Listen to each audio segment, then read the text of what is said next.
में आ गए। एक दिन कपिल भगवान पीपल के वृक्ष पर चारों ओर चबूतरा जो बना देते हैं ना, वहां बैठे हैं आसन लगा करके। तभी उनकी मैया देवभूति उनके सामने आई और हाथ जोड़ करके बैठ गई। देखो ये कथा बड़े ध्यान से सुनने की है, सुनो। हाथ जोड़ करके बैठ गई।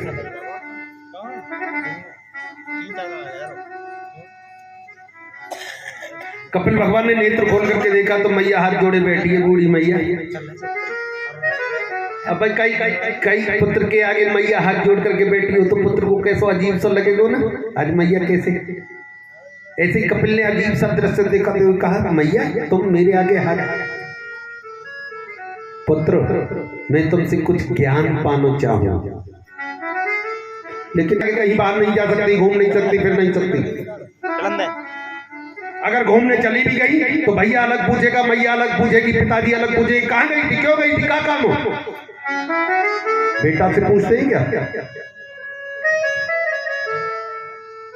बेटा चाहे 4 रात भी रुके आवे कहीं नहीं। अच्छा चलो, और शादी हो गई तो पति, सास, ससुर, जेठ, जेठानी, नंदो, तो ये घर से बिना उनकी आज्ञा के बाहर नहीं जा सकती। अगर चली गई तो जीना हराम हो जाएगा। इसका जीवन बंधन में है, अधीनता में इसका पूरा जीवन अधीन हो जाता है।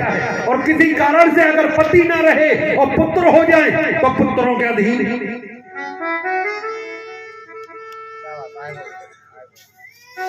बेटा जवान हो गए, भैया बूढ़ी हो गई है, कहां गई, क्यों गई। और आजकल को तो रंग ही निरार हो निकल के। तुम्हारे पिता के साथ शादी हुई तो कुटिया से बाहर क्या होता है मुझे नहीं पता। तो ये गुरु कहाँ होते, कैसे होते, मैं का जान नहीं पता। मेरा तो सर्वस्व तू है कि तमासीनम कर्म तत्वमर्गदर्शनम स्वेतम देवहुता धातु संप्रसदी वचे।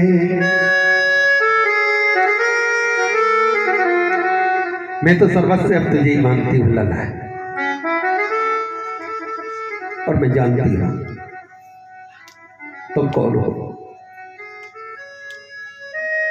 अपनी मुक्ति के बारे में 2 शब्द पूछना चाहते हैं। तू भी आ गई थी सत्संग सुनने के लिए।